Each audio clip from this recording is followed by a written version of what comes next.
Hello दोस्तों, कैसे हो? आपका स्वागत है तिरपान स्टडी सेंटर में। आज जो हम करने जा रहे हैं क्लास 12th एनआईएस बोर्ड का जो है चैप्टर नंबर 21। ये 21 चैप्टर जो है ज्योग्राफी का है, जिसमें आज हम करेंगे ओवर वाटर रिसोर्सेज, यानी हमारे जो है जल संसाधन क्या है उसके विषय में हम विस्तार पूर्वक चर्चा करेंगे। ये टॉपिक जो है कई मानने में हर एक क्लास के बच्चों के लिए इम्पोर्टेंट है, चाहे वो सीबीएसई में पढ़ते हों, चाहे एनआईएस बोर्ड के बच्चे हों, चाहे यूपी बोर्ड के बच्चे, चाहे बिहार बोर्ड के बच्चे हों, चाहे किसी भी बोर्ड के बच्चे हों, उन सबके लिए महत्वपूर्ण रहेगा। साथ में जो बच्चे कंपटीशन की तैयारी करना चाहते हैं उनके लिए भी ये टॉपिक बहुत ही महत्वपूर्ण रहने वाला है। तो आज जो है हम जल संसाधन के विषय में विस्तार पूर्वक चर्चा करेंगे और जानने की कोशिश करेंगे कि हमारे जल संसाधन किस प्रकार हमारे लिए महत्वपूर्ण है। लेकिन चैप्टर स्टार्ट करने से पहले एक बात जो मैं हमेशा कहता हूं, जिसको आपको सोचना भी चाहिए, विचार भी करना चाहिए और अमल भी करना चाहिए, वो ये है कि जब भी वीडियो देखिए पूरा देखिए, क्योंकि अधूरा जानकारी सदैव खतरनाक होता है। साथ में एक इंपॉर्टेंट बात ये भी रहता है, अगर आप पहली बार वीडियो देख रहे हो तो लाइक शेयर सब्सक्राइब करना मत भूलना, क्योंकि दोस्तों लाइक कीजिएगा तो बनाने वाले का मनोबल बढ़ता है, सब्सक्राइब कीजिएगा तो इससे ये होता है कि जब भी मैं कोई वीडियो डालूंगा उसका नोटिफिकेशन आपको समय रहते मिल जाएगा। और देखिए शेयर का मतलब ये होता है कि आपके थ्रू न जाने किन बच्चों को हेल्प मिल जाए, ये आप भी नहीं जानोगे, इसलिए जो है आप शेयर जरूर करो, ठीक है। व्हाट्सएप स्टेटस पे भी लगाओ। दोस्तों एनआईएस सेंटर जो है कई मानने में बहुत से बच्चों के लिए हेल्पफुल है, चाहे वो 8th क्लास हो, 9th 10th 11th 12th हो, चाहे वो एनआईएस बोर्ड के बच्चे हों, ठीक है, चाहे बीए एमए के बच्चे हो, सभी क्लासों के लिए कुछ ना कुछ जो है तिरपान सेंटर में उपलब्ध है। तो इसलिए आपके लिए ज़रूरी है कि आप सब्सक्राइब करके इसको चैनल को जो है सेव कर लो, नहीं तो बाद में अगर रिसर्च करोगे तो शायद आपको ये चैनल प्राप्त ना हो। तो इसलिए सोचना नहीं, विचार नहीं करना है, सब्सक्राइब करके जो है अपने पास सेव करना है। दोस्तों ये तो बात था आपके लिए, लेकिन अब देखते हैं हमारा आज टॉपिक क्या है। तो our next topic is the most important here, water budget. The water budget is the most important point here. There is a water budget. Water budget is a mean the balance between the available water in a country and water under use. There is a most important here, water budget. The budget is a generally is a balance between the available water in a country and water under use. There is a great variation in the distribution of water resources in space and time. Water is available in the sufficient quantity during the rainy season as the dry season set in, and there is a shortage of water. The reserve of our surface and underground water are about 23,840 billion cubic meters.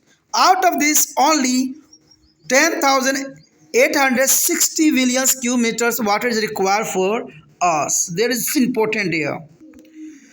The unit of the measurement of what amount of water is a cubic meter or hectare meter.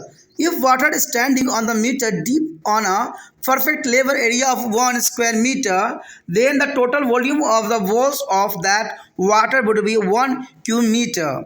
In the same way, if a water is standing 1 meter deep on a perfectly level area of 1 hectare, then the total volume of water would be 1 hectare meter.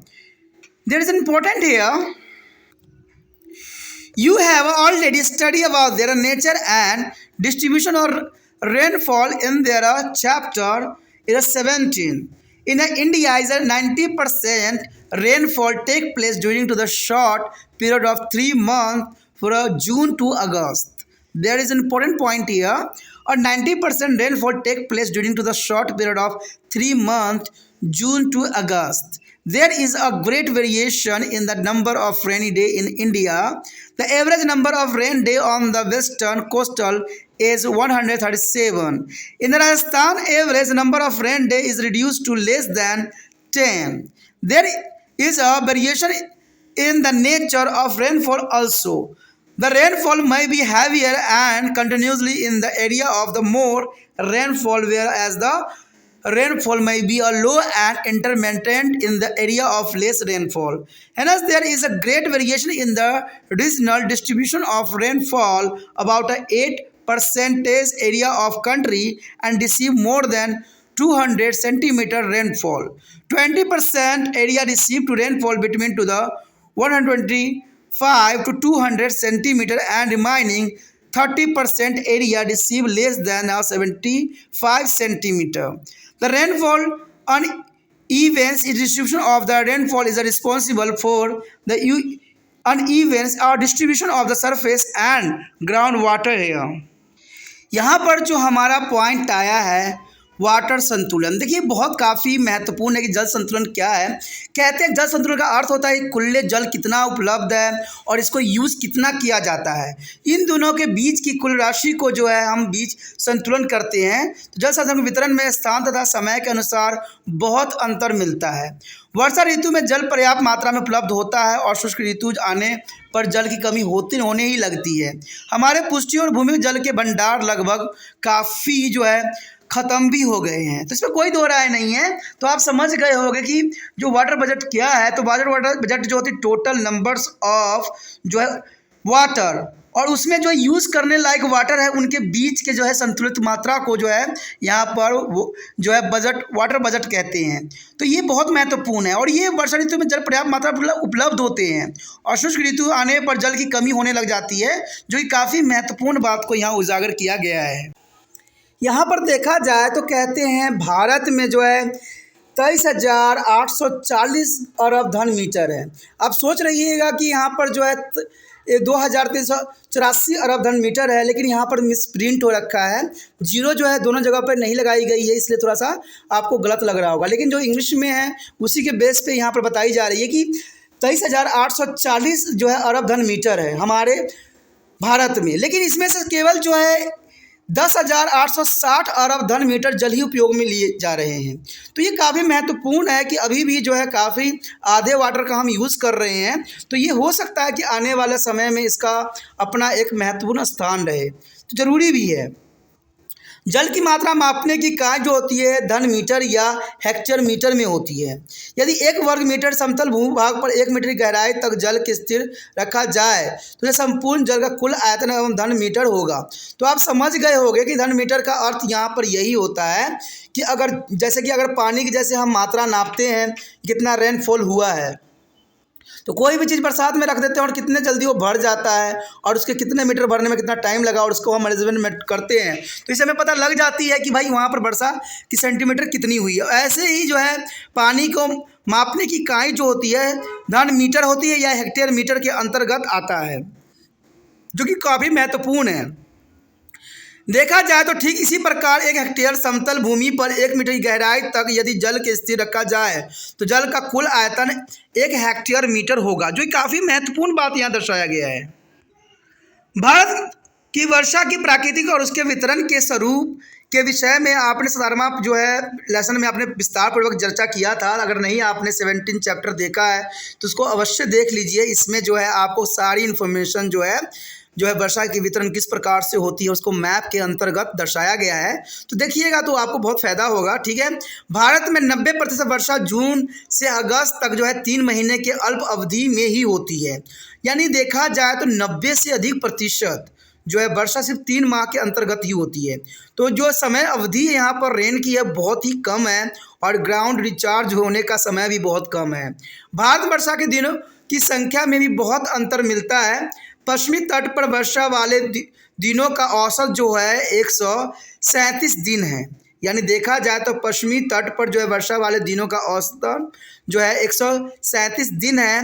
Rajasthan में दिनों की संख्या घटकर 10 से भी कम हो जाता है। तो ये काफ़ी महत्वपूर्ण है कि राजस्थान में दिनों की संख्या घटकर जो है 10 से भी कम हो जाती है और वर्षा की प्राकृतिक में अंतर पाया जाता है। अधिक वर्षा वाले क्षेत्र में वर्षा प्राय तेज और लगातार हो सकती है। यानी वर्षा वाले क्षेत्रों में वर्षा प्राय तेज भी हो सकती है और लगातार भी हो सकती है, जबकि कम वर्षा वाले भागों में वर्षा की प्राकृतिक मध्य तथा रुक रुक कर जो अथवा बीच में अंतराल देकर हो सकती है। अंततः वर्षा के क्षेत्रीय वितरण में अधिक असमानताएं मिलती है और देश के 8% भूभाग पर जो है 200 सेंटीमीटर से भी अधिक वर्षा होती है। जैसे हमने 17 चैप्टर में ऑलरेडी डिस्कस कर चुके हैं कि मेघालय में सबसे अधिक वर्षा होता है चेरापूंजी के पास, जहाँ पर जो है 400 सेंटीमीटर से भी अधिक होता है। लेकिन देखा जाए तो भारत में औसतन जो है देश के 8% भाग पर जो है 100 सेंटीमीटर से अधिक वर्षा होती है और 20% भाग में जो है 125 सेंटीमीटर से 200 सेंटीमीटर वर्षा होती है। और कहते हैं 42% भाग पर जो है यहाँ पर जहाँ 75 से 125 सेंटीमीटर वर्षा होती है और शेष 30% भाग पर जो है 75 सेंटीमीटर से भी कम वर्षा होती है। तो वर्षा का जो है असामान्य वितरण ही पुष्टि तथा भूमिगत जल के असामान्य वितरण के लिए उत्तरदायी होती है। तो यहाँ पर बहुत ही महत्वपूर्ण बात को चर्चा की गई है और बहुत ही ज़रूरी भी है, क्योंकि ये वर्षा की जो है वितरण है और बहुत महत्वपूर्ण भी है। चलिए देखते हैं हमारा अगला पॉइंट क्या है। The next topic is most important here, utility of water. Utility of water, there is a most important point here. Our population in India has been increasing continuously. Population of the country has been increasing about 3 times sign of independence. There is an important point here. The Indian population is increasing about the 3 times since of independence. Due to this increase in our population, demand for water has increasing in all the sphere. Demand for the water has increased is a comparatively is a more to drinking and irrigation and industries. On the other hand, per capita annual availability of water has been decreasing continuously. In 1951, per capita annual availability of water was is a 5,177 cubic meter per person, which has been decreasing to the 1,829 cubic meter per person annually in 2001. There is an important point here. In the coming year, by 2025, per capita availability of water is expected to become 1,342 cubic meter annually. It is to be noted that the water crisis arises when to the per capita availability of water fall 1,000 cubic meter annually. Today, many of countries have started to the facing the water crisis. There is an important point here. The many country is facing of water crisis, and next is a number for the India. There are crisis of water, and they have to the import of water. There is an important point here. The maximum country is facing of crisis of water, but next time is a timing for the India.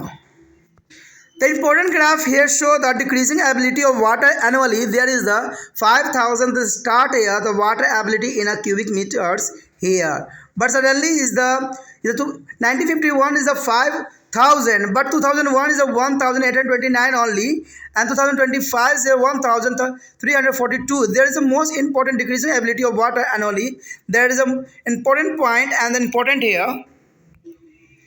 There are various use of water. We need a water for a drinking, domestic use, irrigation, industry, public health, cleanliness, and the flushing the drainage, sewage for human wastes. Water is a continuous need for the generation of hydroelectricity. You cannot imagine fishing and forestry and water sport without a great amount of water. In this way, the water is still for all kind of development work. It is a use of still in all sphere of life due to rapidly growth of urban population.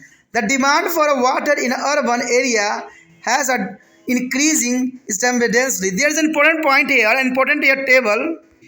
In this table, there is show that India is a changing pattern of use of water. 1990 to 2050 is a figure of billion cubic meters here.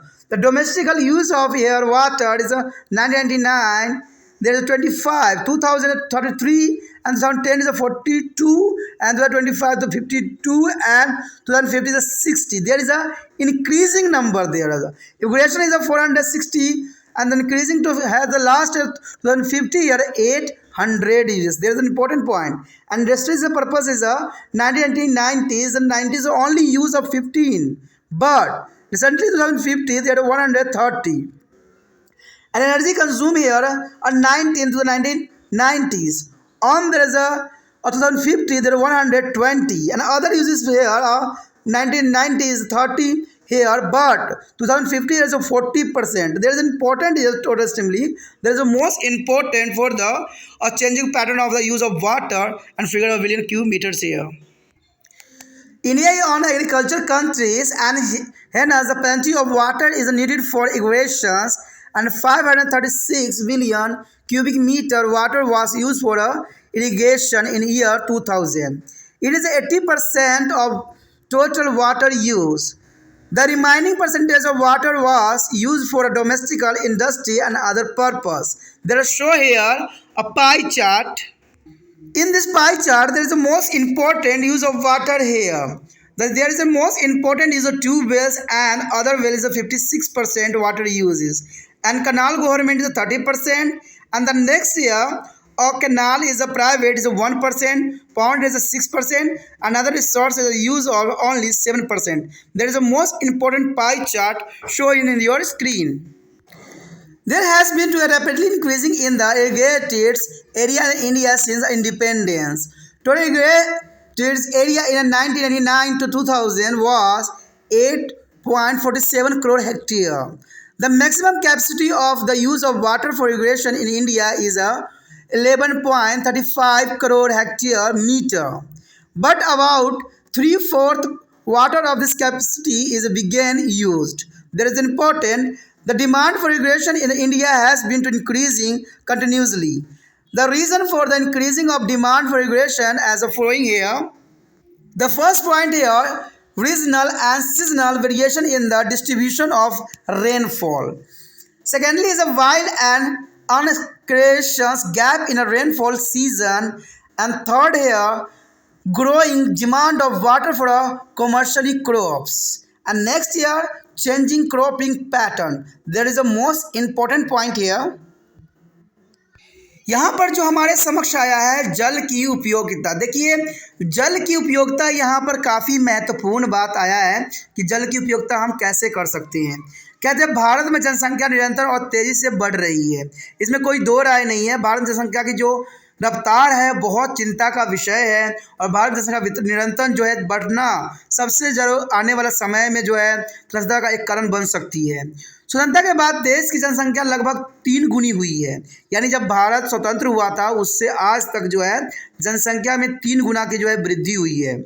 जनसंख्या बढ़ने के कारण अभी क्षेत्रों में जल की मांग बढ़ती हुई जा रही है और पेयजल की सिंचाई का जो उद्योग के लिए जल की मांग जो है अपेक्षाकृत बहुत अधिक बढ़ गई है। दूसरी ओर भारत में प्रति व्यक्ति जल की जो है वार्षिक उपलब्धता बराबर घट रही है, तो काफ़ी महत्वपूर्ण है कि दूसरी ओर भारत में प्रति व्यक्ति जल की वार्षिक उपलब्धता जो है बराबर घटती चली जा रही है। कहते हैं सन 1951 में प्रति व्यक्ति वार्षिक जल की उपलब्धता जो थी 5170 घन मीटर थी, जो 2001 में घटकर 1829 घन मीटर प्रति व्यक्ति वर्ष रह गई। तो देखिए कितना यहाँ पर चिंता का विषय है कि समय के साथ जो है ये घटता ही चला जा रहा है और आने वाला समय में अर्थात 2025 तक पहुँचते पहुँचते जल की उपलब्धता प्रति व्यक्ति घटकर जो है 1342 घन मीटर प्रति वर्ष रह जाएगी, जो कि काफ़ी चिंता का ये सबब है। और यह ध्यान देने योग्य तथ्य है कि 1000 जो यहाँ घन मीटर औसत वार्षिक जल की उपलब्धता पर जल संकट पैदा हो जाती है। तो आप देखिए जल संकट पैदा होने में बहुत ही कम यहाँ पर जो है आंकड़े रह गए हैं। 1000 घन सेंटीमीटर जो है मीटर औसत वार्षिक वर्षा की जो है जल संकट कहा जा सकता है। तो देखिए यहाँ पर 2025 में 1342 है, तो सिर्फ जो यहाँ पर परसेंटेज रह गई है 342 घन मीटर के आसपास ही रह गई है। उसके बाद जो है यहाँ पर जल की संकट पैदा होने में चंद ही महीने चंद ही साल लगेंगे। तो आप समझ सकते हो कि आने वाला समय में लोग कितना जो है दुखदायक परिस्थिति से गुजरने वाले हैं और होगा भी। कहते हैं आने वाला समय में ऐसे ऐसे बीमारी भी आएंगे जो इंसानों को जो है जीवन को तहस नहस कर देंगे, क्योंकि ये सब जो होते हैं जल के अंतर्गत ही होते हैं। आज कई देश जो है जल की संकट स्थिति में पहुंच चुके हैं और आने वाला समय में यहाँ भारत का भी नाम होगा, इसमें कोई दो राय नहीं है। यहाँ तक उन्हें जल की जो है आयात करना पड़ता है। तो अब होने वाला देखिए कहते हैं आने वाला समय में कहते हैं भारत को भी दूसरे देशों से जल को मंगवाना पड़ेगा, क्योंकि जिस प्रकार जनसंख्या बढ़ रही है और जिस प्रकार हम जो है जलों को प्रदूषित कर रहे हैं, आने वाला समय में जो है एक बूंद भी मिलना संभव नहीं है। तो सोचिए और विचार कीजिए कि ये बात कहाँ तक सही है और इस पर जो है क्या कदम उठाया जा सकता है कि जल को जो है और संरक्षण किया जा सकता है। कहते हैं बहुत सी सरकार आती है, बहुत सरकार जाती है, लेकिन जल के संरक्षण के लिए कोई उपाय नहीं किया गया है कारगर। सिर्फ बनाया जाता है ऑफिस में रूल रेगुलेशन, लेकिन इस पर जो है बहुत गंभीरता से इस पर कोई जो है अमल नहीं किया गया है। तो ये बहुत दुखदायक परिस्थिति है। कहते हैं इसको हर एक मानव के लिए जो है बहुत ही संकट का विषय बन सकता है। इसलिए हमें खुद समझदार बनना है, गंदगी को यहाँ वहाँ नहीं फेंकना है जिससे जल स्रोत जो हो प्रदूषित हो। तो इसमें आप समझदार बनिए, अच्छे नागरिक बनिए, और यही सबसे बड़ा जो है कर्तव्य भी आप लोगों का होना चाहिए कि जल की हमें संरक्षण भी करना जरूरी है।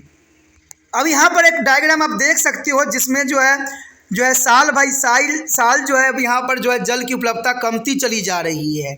जल की उपलब्धता जल मीटर में यहाँ गिवन है, जिसको आप देख सकते हो कि 1991 में जो थी 5177 थी, लेकिन यही देखा जाए 2001 में जो है 1839 रह गई, और 2025 में जो है 1342 रह गई है। अब सोचिए कि अगर 2030 के आसपास जाएगा तो 1000 तक आ जाएगा, और 1000 तक आने का मतलब यही होता है दोस्तों कि आप जल के संकट में फंस चुके हो। आगे आप लोगों के लिए कोई रास्ता नहीं है। दूसरे देशों से जल कहाँ से मंगवाओगे? सभी देश में जल की संकट से जूझ रहे हैं, और भारत ही ऐसा देश है जहाँ पर जल की अभी तक संकट नहीं आई है। लेकिन ऐसे ही प्रदूषण फैलाते रहे तो आने वाला समय में आपका देश का भी नाम जो है उन्हीं देशों में गिना जाएगा जो जल के संकट से जूझ रहे हैं। कहते हैं पानी का विविध उपयोग है, और इस उपयोग की सूची लंबी है। पानी का उपयोग तो आपको पता है कि जीवन में हर क्षेत्र में बहुत महत्वपूर्ण स्थान रखता है। जल नहीं तो जीवन नहीं, ये हम स्लोगन लिखते हैं, और लेकिन इस स्लोगन का जो है वास्तविक जो अर्थ हम नहीं समझते हैं। अब देखिएगा तो हर जगह लिखा रहेगा जल ही जीवन है, जल को संरक्षित कीजिए, और वहीं पे जो है लोग जल को गंदा कर रहे होते हैं। तो ये कहाँ की जो है समझदारी है जो कि बहुत बड़ी विडंबना का सबब बन सकता है।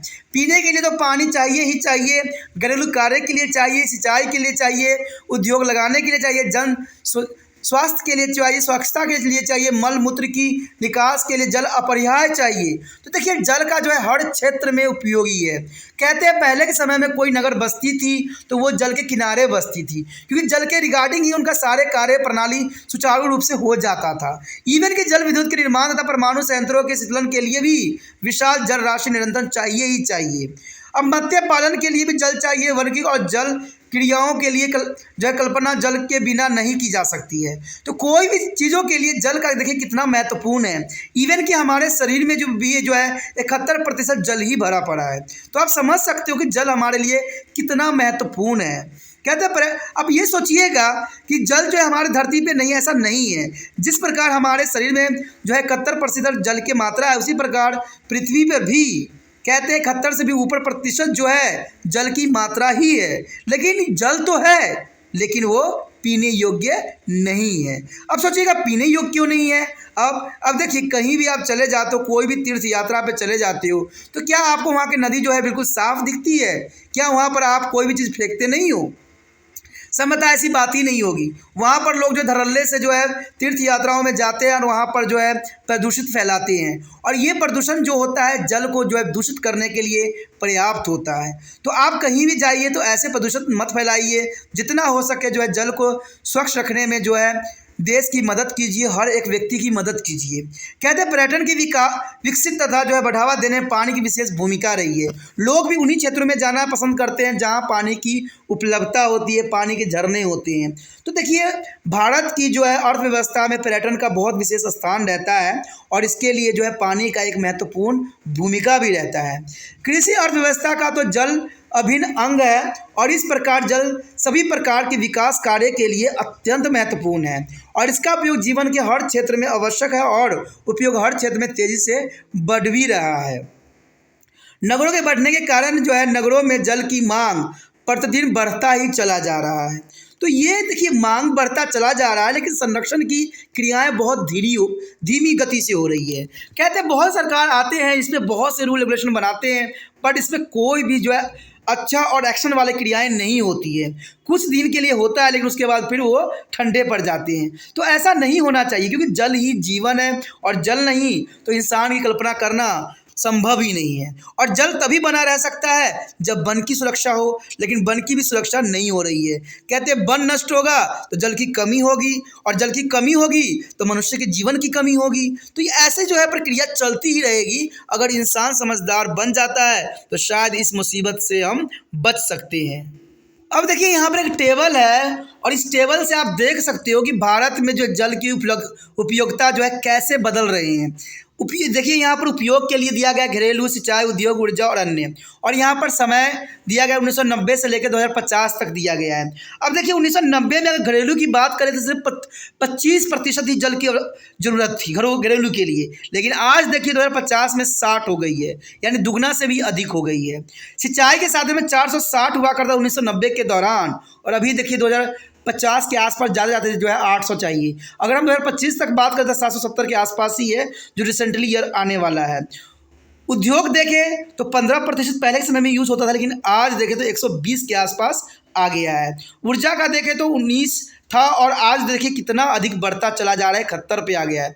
और अन्य का देखें तो 30% जो है, और उसके बाद जो 2025 के आसपास जो है 27% रहेगा। तो देखा जाए तो ये बहुत ही संकट का विषय है। कहते हैं उपयोगिता तो बढ़ती जा रही है, लेकिन संरक्षण का कोई यहाँ प्रावधान नहीं किया गया है। आप बताइए कि भारत जो है एक कृषि प्रधान देश है, और कृषि प्रधान देश होने के लिए आपको पता है कि यहाँ पर सिंचाई का होना अत्यंत महत्वपूर्ण है, क्योंकि कृषि प्रधान देश के लिए जो है कृषि इंपॉर्टेंट होती है, और कृषि इंपॉर्टेंट होती है तो सिंचाई के लिए जल की आवश्यकता भी अवश्य होती है। तो सिंचाई के लिए जल की उपलब्धता होना अत्यंत महत्वपूर्ण होती है। और कहते हैं वर्ष 2000 में सिंचाई के लिए सिर्फ 536 अरब घन मीटर जल का उपयोग किया गया। तो काफ़ी यहाँ पर महत्वपूर्ण बात आ गई है कि 2000 में सिंचाई के लिए 536 अरब घन मीटर जो है उपयोग किया गया जल की। तो ये बहुत काफ़ी महत्वपूर्ण है। कहते हैं यह उपयोग की गई कुल जल जो है जल राशि का 61% था, यानी 61% था।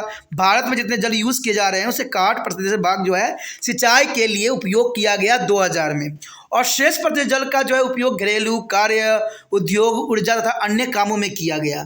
तो आप समझ सकते हो कि भारत में जल की कितनी महत्वपूर्ण स्थान है। जल नहीं रहेगा तो भारत कभी भी कृषि प्रधान देश नहीं कहलाएगा। जल है इसलिए भारत जो है कृषि प्रधान देश कहलाता है, और भारत के प्रत्येक नागरिक के लिए जो है अन्न जो है उत्पादन करता है।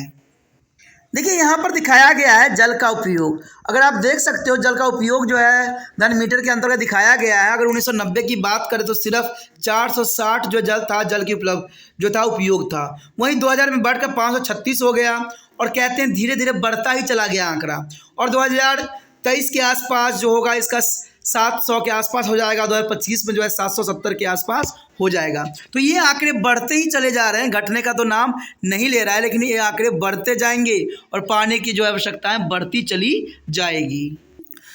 स्वतंत्रता के बाद जो है संचालित क्षेत्रों में बहुत वृद्धि हुई है, तो इसमें कोई दो राय नहीं है कि स्वतंत्रता के बाद बहुत से जो है वृद्धि देखने को हमें मिला है। और 1999 से 2000 में कुल संचालित क्षेत्र में जो है 8.47 करोड़ हेक्टेयर था। भारत में सिंचाई के लिए जल के उपयोग की अधिकतम क्षमता 11.35 करोड़ हेक्टेयर मीटर है, और इस क्षमता का लगभग जो है 3/4 जल का ही उपयोग हो पाता है। तो ये काफ़ी महत्वपूर्ण है कि यहाँ पर जल की जो उपयोगिता है बहुत ही अधिक है। भारत में सिंचाई की मांग जो है निरंतर बढ़ती चली जा रही है। सिंचाई की मांग बढ़ने के प्रमुख कारण कुछ इस प्रकार देख सकते हैं कि वर्षा के वितरण में क्षेत्रीय और ऋतुवार जो है असमानताएं कैसी है, वर्षा काल में भारी अंतर और अनिश्चितता किस प्रकार से है, वर्जनिकीय फसलों के लिए जल की मांग बढ़ती चली जा रही है और फसलों के बदलाव प्रतिरूप है। तो ये काफ़ी महत्वपूर्ण यहाँ पर बात रहा, और टॉपिक भी काफ़ी महत्वपूर्ण है। अगला टॉपिक जो है सिंचाई के साधन है, तो ये काफ़ी महत्वपूर्ण रहेगा आप लोगों के लिए। तो आप इसी तरह तिरपान स्टडी सेंटर के साथ बने रहें। अगर आपको तिरपान स्टडी सेंटर का हेल्प करना है तो हेल्प करने के लिए आपको कुछ नहीं करना है, थोड़ा सा कार्य करना है कि यूट्यूब से लिंक को कॉपी करके व्हाट्सएप स्टेटस पर लगाना है, जिससे हर एक बच्चे तक ये वीडियो पहुँच जाए। क्योंकि आप सोचिएगा कि लिंक को कॉपी करने से क्या होगा। कहते हैं जो भी कॉन्टेक्ट में आपके होंगे, जो पढ़ते होंगे, उनके लिए ये वरदान सिद्ध हो सकता है कि उनको कोई रास्ता मिल जाए। तो ये रास्ता आप मत उनसे छीनिए, जरूर जो है व्हाट्सएप स्टेटस पे लगाइए। पहली बार वीडियो देख रहे थे तो चैनल को सब्सक्राइब करके जरूर अपना मोबाइल में सेव कर लीजिए, क्योंकि कोई भी टॉपिक अगर आप यूट्यूब पर रिसर्च करिएगा तो तिरपान स्टडी सेंटर कहीं भी दूर दूर तक नज़र नहीं आएगा। और अगर आप सेव कर लेते हो अपने मोबाइल में तो आपको बहुत ही फ़ायदा होने वाली है, क्योंकि त्रिपाण स्टडी सेंटर जो है 8th क्लास से लेके MA तक के बच्चों के लिए अग्रसर है और इसके जो है होम पेज पे आप सभी वीडियो को देख सकते हो, समझ सकते हो।